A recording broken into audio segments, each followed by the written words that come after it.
जो परिवार का पार्टी हो गया कर्नाटक में और एडजस्टमेंट राजनीति हम खत्म करेंगे। येडियुरप्पा पार्लियामेंट्री बोर्ड मेंबर, छोटा बेटा एमएलए और प्रदेश अध्यक्ष, इसलिए हमको पार्टी से हटाया। मैं खुद हाईकमांड के सामने नहीं जाऊंगा, अगर उन्होंने बुलाए तो जाऊंगा। खुद मैं जाके मेरा गलती हो गया, क्षमा करो, माफ़ करो, फिर एक बार मैं नहीं करूंगा, ऐसा नहीं बोला। मेरा क्या निर्णय है, ವಿಜಯದಶಮಿ को मैं घोषणा करना। ಹಾಯ್ ಫ್ರೆಂಡ್ಸ್, ಆನ್ ಇಂಡಿಯಾ ಕನ್ನಡಗೆ ಸ್ವಾಗತ. ನಾನು ಶ್ರೀರಕ್ಷಾ ರಘುರಾಮ್. ಸ್ನೇಹಿತರೆ, ಕರ್ನಾಟಕ ಬಿಜೆಪಿಯಲ್ಲಿ ಬಹಳ ದೊಡ್ಡ ಬೆಳವಣಿಗೆ ನಡೆದಿದೆ. ಏನು ಅಂತ ಹೇಳಿದ್ರೆ, ಕರ್ನಾಟಕ ಬಿಜೆಪಿಯಲ್ಲಿ ಬಹಳಷ್ಟು ವರ್ಷಗಳಿಂದ ಇದ್ದು ಬಹಳಷ್ಟು ಕೆಲಸಗಳನ್ನು ಮಾಡಿದಂತಹ ಹಿಂದೂ ಹುಲಿ ಅಂತಲೇ ಕರೆಸ್ಕೊಳ್ತಾ ಇದ್ದಂತಹ ಬಸವನಗೌಡ ಪಾಟೀಲ್ ಯತ್ನಾಳ್ ಅವರನ್ನು ಪಕ್ಷದಿಂದ 6 ವರ್ಷಗಳ ಕಾಲ ಉಚ್ಚಾಟನೆಯನ್ನು ಮಾಡಲಾಗಿದೆ. ಇದೊಂದು ರೀತಿಯಲ್ಲಿ ಯತ್ನಾಳ್ ಅವರಿಗೆ ಒಂದು ದೊಡ್ಡ ಹೊಡೆತ ಅಂತಲೇ ಹೇಳಬಹುದು. ಆದರೆ ಯತ್ನಾಳ್ ಅವರನ್ನು ಪಕ್ಷದಿಂದ ಉಚ್ಚಾಟನೆ ಮಾಡಿರೋದು ಇದೇ ಮೊದಲೇನಲ್ಲ, ಈ ಹಿಂದೆ 2 ಬಾರಿ ಉಚ್ಚಾಟನೆಯಾಗಿದ್ದಾರೆ. ಆದರೆ ಯತ್ನಾಳ್ ಅವರ ಮುಂದಿನ ನಡೆ ಏನಾಗಿರುತ್ತೆ? ಯತ್ನಾಳ್ ಅವರು ಕಾಂಗ್ರೆಸ್ಗೆ ಹೋಗ್ತಾರಾ ಅಥವಾ ಯತ್ನಾಳ್ ಅವರು ಯಾವ ಸ್ಟೆಪ್ಪನ್ನು ತೆಗೆದುಕೊಳ್ತಾರೆ? ಇನ್ನು ಈ ಹಿಂದೆ ಯಾವ ಪ್ರಮುಖ ನಾಯಕರು ಉಚ್ಚಾಟನೆ ಅಂತ ಆಗಿದ್ರು, ಅಂದರೆ ಪಕ್ಷದಿಂದ ಉಚ್ಚಾಟನೆಗೊಂಡಿದ್ರು, ಯಾವ ಕಾರಣಕ್ಕೆ ಉಚ್ಚಾಟನೆ ಆಗಿದ್ರು, ಇದೆಲ್ಲವನ್ನು ಕೂಡ ಈ ವರದಿಯಲ್ಲಿ ನೋಡೋಣ. ಹಾಯ್ ಫ್ರೆಂಡ್ಸ್, ಆನ್ ಇಂಡಿಯಾ ಕನ್ನಡಗೆ ಸ್ವಾಗತ. ನಾನು ಶ್ರೀರಕ್ಷಾ ರಘುರಾಮ್. ಸ್ನೇಹಿತರೆ, ಕರ್ನಾಟಕ ಬಿಜೆಪಿಯಿಂದ ಯತ್ನಾಳ್ ಅವರನ್ನು 6 ವರ್ಷಗಳ ಕಾಲ ಉಚ್ಚಾಟನೆಯನ್ನು ಮಾಡಲಾಗಿದೆ. ಇವರು ಉಚ್ಚಾಟನೆಗೊಂಡ ನಂತರದಲ್ಲಿ ಇವರ ನಿರ್ಧಾರ ಏನಾಗಿರುತ್ತೆ ಮುಂದೆ? ಇವರು ಬೇರೆ ಪಕ್ಷಗಳಿಗೆ ಹೋಗ್ತಾರಾ? ಕಾಂಗ್ರೆಸ್, JDS 2 ಪಕ್ಷಗಳಲ್ಲಿ ಯಾವ ಪಕ್ಷಕ್ಕೆ ಹೋಗಬಹುದು ಅನ್ನುವಂತಹ ಕುತೂಹಲ ಇತ್ತು. ಏನು ರಾಜು ಕಾಗೆ ಅವರಂತೂ ಇವರು ಕಾಂಗ್ರೆಸ್ಗೆ ಬಂದರೆ ನಾವು ಸ್ವಾಗತಿಸ್ತೀವಿ, ಸೇರಿಸಿಕೊಳ್ತೀವಿ ಅಂತ ಹೇಳಿದ್ರು. ಈ ಮೂಲಕ ಯತ್ನಾಳ್ ಅವರು ಕಾಂಗ್ರೆಸ್ಗೆ ಹೋಗ್ತಾರಾ ಅಂತ ಹೇಳಿ ಅನುಮಾನ ಮೂಡ್ತು. ಈಗ ಇನ್ನೊಂದು ಏನಂತ ಹೇಳಿದ್ರೆ ಸುದ್ದಿ ಇದೆ. ಏನು ಅಂತ ಅಂದರೆ, ಒಂದು ಹೊಸ ಪಕ್ಷ ಸ್ಥಾಪನೆ ಆಗುತ್ತೆ, ಅದರಲ್ಲಿ ಯತ್ನಾಳ್ ಅವರು ಹೋಮ್ ಮಿನಿಸ್ಟರ್ ಆಗ್ತಾರೆ, ಜಾರಕಿಹೊಳಿ ಅವರು CM ಆಗ್ತಾರೆ ಅಂತ ಹೇಳಿಬಿಟ್ಟು ಆ ವಿಷಯದ ಕುರಿತು ಕೂಡ ನೋಡೋಣ. ಜೊತೆಗೆ ಯತ್ನಾಳ್ ಅವರು ವಿಜಯದಶಮಿಯನ್ನು ತಾನು ಯಾವ ಪಕ್ಷಕ್ಕೆ ಹೋಗ್ತೀನಿ ಅಥವಾ ಏನು ಮಾಡ್ತೀನಿ ಅನ್ನುವಂತಹ ಒಂದು ಮಾಹಿತಿಯನ್ನು ಕೊಡ್ತೀನಿ ಅನ್ನುವಂತಹ ಒಂದು ಶಾಕಿಂಗ್ ಮಾಹಿತಿಯನ್ನು ಕೂಡ ಹೊರಗಿಬಿಟ್ಟಿದ್ದಾರೆ. ಅದು ಕೂಡ ಏನು ಅನ್ನೋದನ್ನು ನೋಡೋಣ. ಸ್ನೇಹಿತರೆ, ಬಿಜೆಪಿಯಿಂದ ಉಚ್ಚಾಟನೆಗೊಂಡಿರುವ ಶಾಸಕ ಬಸವನಗೌಡ ಪಾಟೀಲ್ ಯತ್ನಾಳ್ ಅವರು ಯಾವತ್ತಿನಂತೆ ಯಡಿಯೂರಪ್ಪ ಕುಟುಂಬದ ವಿರುದ್ಧ ಗಂಭೀರ ಆರೋಪಗಳನ್ನು ಮಾಡಿದ್ದಾರೆ. ಹನಿ ಟ್ರ್ಯಾಪ್ ಬಿರುಗಾಳಿ ಎಬ್ಬಿಸಿದ ಯತ್ನಾಳ್ ಅವರು ಉಚ್ಚಾಟನೆ ಬಳಿಕ ಹನಿ ಟ್ರ್ಯಾಪ್ ಬಗ್ಗೆ ಮತ್ತೆ ಶಾಕಿಂಗ್ ಹೇಳಿಕೆಯನ್ನು ಕೊಡ್ತಾ ಇದ್ದಾರೆ. ಇದರಲ್ಲಿ ಯಾರ ಪಾತ್ರ ಇದೆ ಅಂತ ಹೆಸರುಗಳನ್ನು ಅವರು ಬಹಿರಂಗಪಡಿಸಿ ಆರೋಪವನ್ನು ಮಾಡಿದ್ದಾರೆ. ಮಾಧ್ಯಮಗಳ ಜೊತೆಗೆ ಮಾತನಾಡಿರುವಂತಹ ಯತ್ನಾಳ್ ಅವರು ಹಲವು ಸ್ಫೋಟಕ ವಿಚಾರಗಳನ್ನು ಹೊರಗಿಬಿಟ್ಟಿದ್ದಾರೆ. ದೆಹಲಿಯಲ್ಲಿರುವಂತಹ ಬಿಜೆಪಿ ಸಂಸದರು ವಿಜಯೇಂದ್ರನ ವಿರುದ್ಧವೇ ಇದ್ದಾರೆ, ಆದರೆ ಅವರೇ ವಿಜಯೇಂದ್ರನನ್ನು ರಾಜ್ಯಾಧ್ಯಕ್ಷ ಸ್ಥಾನವನ್ನು ತೆಗಿಬೇಕು ಅಂತ ಇದ್ದಾರೆ. ಇನ್ನು ರಮೇಶ್ ಜಾರಕಿಹೊಳಿ ಅವರ CD ಹಗರಣವನ್ನು ಮಾಡಿದ್ದೇ ವಿಜಯೇಂದ್ರ ಹಾಗೂ DK ಶಿವಕುಮಾರ್ ಅಂತ ಹೊಸ ಬಾಂಬ್ ಅನ್ನು ಸಿಡಿಸಿದ್ದಾರೆ. ಈ ಹಿಂದೆ DK ಶಿವಕುಮಾರ್ ಜೊತೆ ಸೇರಿಕೊಂಡು ವಿಜಯೇಂದ್ರನೇ ರಮೇಶ್ ಜಾರಕಿಹೊಳಿ ಅವರ CD ಮಾಡಿಸಿದ್ರು. ಸದ್ಯ ಈಗ ಬಯಲಿಗೆ ಬಂದಿರುವಂತಹ ಹನಿ ಟ್ರ್ಯಾಪ್ ಹಗರಣದಲ್ಲೂ ಕೂಡ ಇದೇ ಟೀಮ್ ಇದೆ ಅಂತ ಹೇಳಿ ಯತ್ನಾಳ್ ಸ್ಫೋಟಕ ಹೇಳಿಕೆಯನ್ನು ಕೊಟ್ಟಿದ್ದಾರೆ. ಇನ್ನು ಬಿಜೆಪಿಯಿಂದ ಉಚ್ಚಾಟನೆಗೊಂಡ ಬಳಿಕ ನಾನು ಮನೆಯಲ್ಲಿ ಸುಮ್ಮನೆ ಕೂರೋದಿಲ್ಲ, ಬೀದರ್ನಿಂದ ಚಾಮರಾಜನಗರ, ಕೋಲಾರದಿಂದ ಕೊಡಗಿನವರೆಗೂ ರಾಜ್ಯ ಪ್ರವಾಸವನ್ನ ಮಾಡ್ತೇನೆ. ಇವರ ವಿರುದ್ಧ ಎಂದಿಗೂ ಕೂಡ ಹೋರಾಟವನ್ನು ನಿಲ್ಲಿಸೋದಿಲ್ಲ. ಹಿಂದೂಗಳ ರಕ್ಷಣೆಗಾಗಿ ರಾಜ್ಯ ಪ್ರವಾಸವನ್ನ ಮಾಡ್ತೇನೆ. ಅಪ್ಪ ಮಕ್ಕಳ ಕುಟುಂಬವನ್ನು ರಾಜಕೀಯದಿಂದ ದೂರ ಮಾಡ್ತೇನೆ ಅಂತ ಹೇಳಿ ಶಪಥ ಕೂಡ ಮಾಡಿದ್ದಾರೆ. ಇನ್ನು ವಿಜಯದಶಮಿ ದಿನ ನಿರ್ಧಾರವನ್ನು ಹೇಳ್ತೀನಿ. ಉಚ್ಚಾಟನೆ ಬಳಿಕ ಬೇರೆ ಪಕ್ಷಕ್ಕೆ ಸೇರ್ತಾರಾ ಅನ್ನುವಂತಹ ಪ್ರಶ್ನೆಗಳನ್ನು ಉತ್ತರಿಸಿರುವ ಯತ್ನಾಳ್, ನಾನು ಯಾವತ್ತಿಗೂ ಕೂಡ ಕಾಂಗ್ರೆಸ್ JDS ಪಕ್ಷವನ್ನು ಸೇರೋದಿಲ್ಲ. ಬಿಜೆಪಿಯವರು ನನ್ನನ್ನು ಗೌರವದಿಂದ ಮತ್ತೆ ವಾಪಸ್ ಕರೆದ್ರೆ ನಾನು ಬಿಜೆಪಿಯಲ್ಲೇ ಇರ್ತೀನಿ, ಇಲ್ಲದೆ ಇದ್ದರೆ ವಿಜಯದಶಮಿ ದಿನದಂದು ನನ್ನ ನಿರ್ಧಾರ ಏನು ಅನ್ನುವಂಥದ್ದನ್ನು ಪ್ರಕಟಿಸ್ತೇನೆ ಅಂತ ಹೇಳಿ ಯತ್ನಾಳ್ ಎಚ್ಚರಿಕೆಯನ್ನು ಕೊಟ್ಟಿದ್ದಾರೆ. ಇನ್ನು ಜನರೇ ಹೊಸ ಪಕ್ಷ ಕಟ್ಟಲಿಕ್ಕೆ ನನಗೆ ಸಲಹೆಯನ್ನು ಕೊಡ್ತಾ ಇದ್ದಾರೆ ಅಂತ ಯತ್ನಾಳ್ ಸುಳಿವನ್ನು ಕೊಟ್ಟಿದ್ದಾರೆ. ನಾನು ಯಾವ ಕಾರಣಕ್ಕೂ ಮತ್ತೆ ದೆಹಲಿಗೆ ಹೋಗಲ್ಲ, ಉಚ್ಚಾಟನೆ ಮರುಪರಿಶೀಲನೆ ಮಾಡಿ ಅಂತ ಮನವಿಯನ್ನು ಕೂಡ ಮಾಡಲ್ಲ. ನಾನು ಹಿಂದೂಗಳ ಪರವಾಗಿ ಹೋರಾಟವನ್ನು ಮಾಡ್ತೀನಿ, ಇದಕ್ಕಾಗಿ ಇಡೀ ರಾಜ್ಯ ಪ್ರವಾಸವನ್ನು ಮಾಡ್ತೀನಿ. ಹೊಸ ಪಕ್ಷ ಕಟ್ಟುವಂತೆ ಜನರೇ ನನಗೆ ಸಲಹೆಯನ್ನು ಕೊಡ್ತಾ ಇದ್ದಾರೆ. ಇಲ್ಲಿ ಹಿಂದೂಗಳನ್ನು ರಕ್ಷಣೆ ಮಾಡೋರು ಯಾರೂ ಇಲ್ಲ. ಉತ್ತರ ಕರ್ನಾಟಕ ಭಾಗದ ಸಮಸ್ಯೆಗಳ ಬಗ್ಗೆಯೂ ಧ್ವನಿ ಎತ್ತುವವರಿಲ್ಲ. ನಮ್ಮ ಹಿಂದೆಯೂ ಒಂದು ದೊಡ್ಡ ಶಕ್ತಿ ಇದೆ, ಬಹುತೇಕ ಬಿಜೆಪಿ ಸಂಸದರು ನಮ್ಮ ಪರವಾಗಿಯೇ ಇದ್ದಾರೆ ಅಂತ ಹೇಳಿ ಯತ್ನಾಳ್ ವಿಶ್ವಾಸವನ್ನು ವ್ಯಕ್ತಪಡಿಸಿದ್ದಾರೆ. ಇನ್ನು ಪಕ್ಷ ವಿರೋಧಿ ಆರೋಪದ ಮೇರೆಗೆ ಬಸವನಗೌಡ ಪಾಟೀಲ್ ಯತ್ನಾಳ್ ಅವರನ್ನ ಬಿಜೆಪಿ ಪಕ್ಷದಿಂದ ಆಗಲೇ ಹೇಳಿದಂತೆ 6 ವರ್ಷಗಳ ಕಾಲ ಉಚ್ಚಾಟನೆಯನ್ನ ಮಾಡಲಾಗಿದೆ. ಇನ್ನು ರಾಜ್ಯದಲ್ಲಿ ಹೊಸ ಸರ್ಕಾರ ಅಸ್ತಿತ್ವಕ್ಕೆ ಬರುವಂತಹ ಒಂದು ಮಾಹಿತಿಗಳು ಕೂಡ ಬರ್ತಾ ಇದೆ.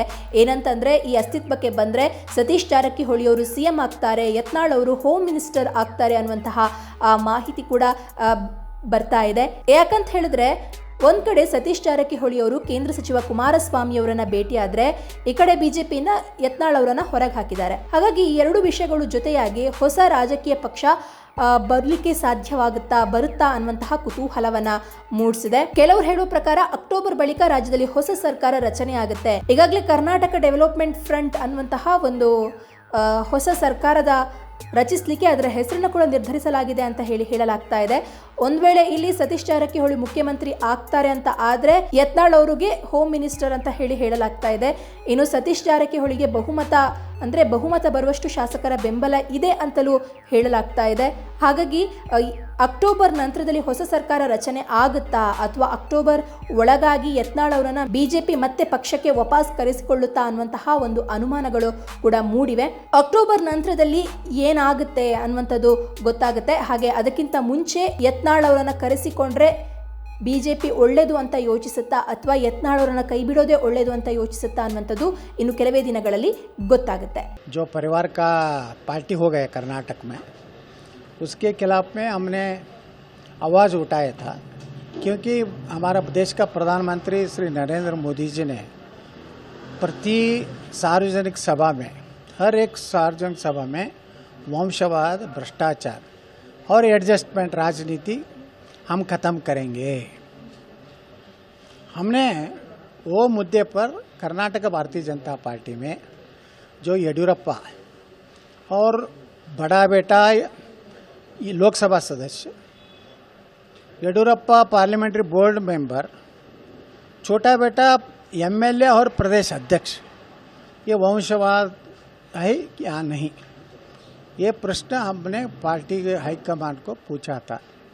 उन्होंने यही और उत्तर कर्नाटक के जो हमारे डेवलपमेंट के बारे में, हिंदुत्व के बारे में, जब येडियुरप्पा के सरकार कर्नाटक में था, केजीहಳ್ಳಿ डीजेहಳ್ಳಿ का जो मुस्लिमों का एक दंगा हो गया, पुलिस स्टेशन को जलाने का साजिश रचा, शिवमोगा में औरंगजेब का फ्लैक्स लगाया, वीर सावरकर जी का जो प्रतिमा को अपमान किया, फिर भी एक मुख्यमंत्री नाते से हिंदू के रक्षण के लिए येडियुरप्पा नहीं आए।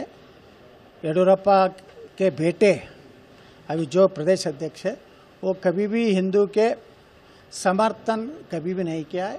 इसके लिए हमने प्रश्न उठाया, उनका परिवार का भ्रष्टाचार का प्रश्न उठाया, इसलिए हमको पार्टी से हटाया।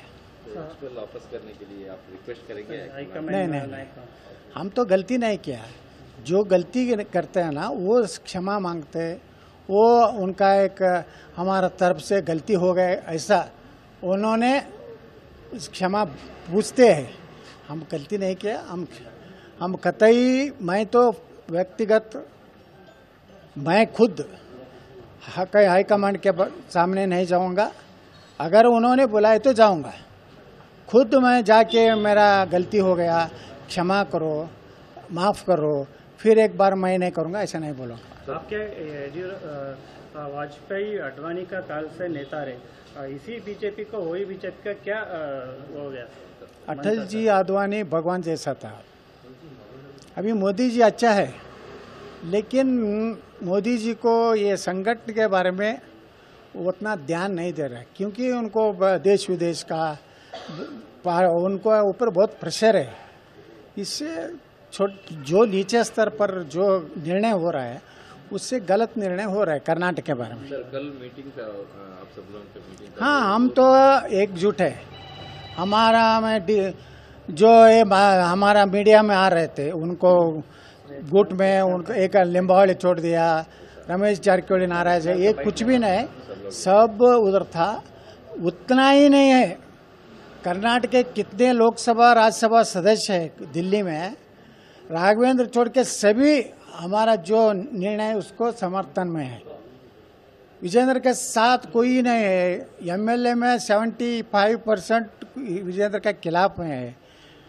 मूल कार्यकर्ता भारतीय जनता पार्टी वो खिलाफ में है।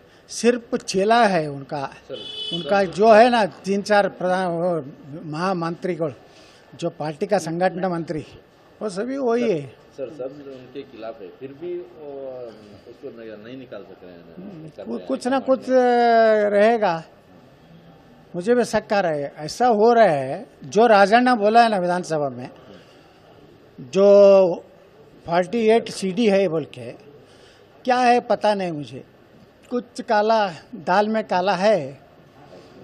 इसका दुरुपयोग ये परिवार, ये येडियुरप्पा परिवार उसका दुरुपयोग कर रहे हैं। नया पार्टी बने तुम? नहीं सर आगे कहते हैं हम तो देखिए भारतीय जनता पार्टी को सुदृढ़ करने का सोच है, ये वंशवाद से मुक्त करने का है। सर आप एक्सपेल हो गए, फिर भी बीजेपी का बड़ा ही सोच रहे हैं आप। हाँ, हम तो हमारा मातृपक्ष है ना।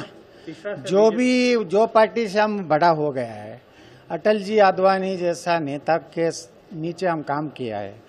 मोदी जी एक अच्छा प्रधानमंत्री है, वो अच्छा प्रधानमंत्री रहने से हम उसका पार्टी को कभी भी मैं पार्टी को किसी हालत में एक बार भी पार्टी को क्रिटिसाइज नहीं किया।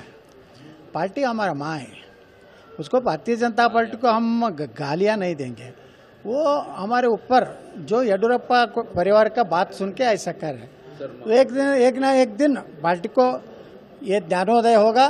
बसनगौड़ अच्छा था, वो एक अच्छा लीडर है, वापिस उन्होंने मुझे रिक्वेस्ट करके ले जाएंगे, ऐसा विश्वास है। से क्या बोलना है? प्रतिभटन करने के लिए बेलगावी में देखिए पूरे कर्नाटक में प्रोटेस्ट वगैरह है।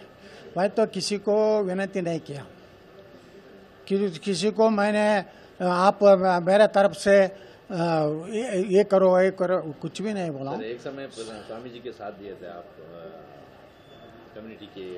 हाँ, वो भी स्वामी जी हमारे साथी हैं। वो आपके साथ है, प्रोटेस्ट कर रहे हैं। हाँ, क्या वो स्वामी जी देखिए, जो लिंगायत में जो सबकास्ट है, येडियुरप्पा धोखा करके उनका सबकास्ट को 2A में डाल दिया, बाकी वीर शैव लिंगायत को धोखा दिया है। इसलिए उन्होंने संघर्ष किया था। उन्होंने हमारा जो संघर्ष को फेल करने के लिए येडियुरप्पा ने बहुत प्रयास किया। येडियुरप्पा हमारे संघर्ष को कानून लागू करने में बहुत हमको धोखा दिया। कांग्रेस से बहुत विमर्श करने के लिए आपका एक्सपेल विचार है, कांग्रेस से विमर्श करने के लिए राजू कागे है। राजू कागे ने कहा रहे हम कांग्रेस को स्वागत कर रहे हैं, अब जा रहे हैं। देखिए मेरा इस जन्म में मैं कांग्रेस को भी नहीं जाऊंगा, जेडीएस को भी नहीं जाऊंगा। बीजेपी मुझे आदर से रिस्पेक्टफुली बुलाए तो मैं जाऊंगा, नहीं तो मेरा क्या निर्णय है विजयदशमी को मैं घोषणा करना।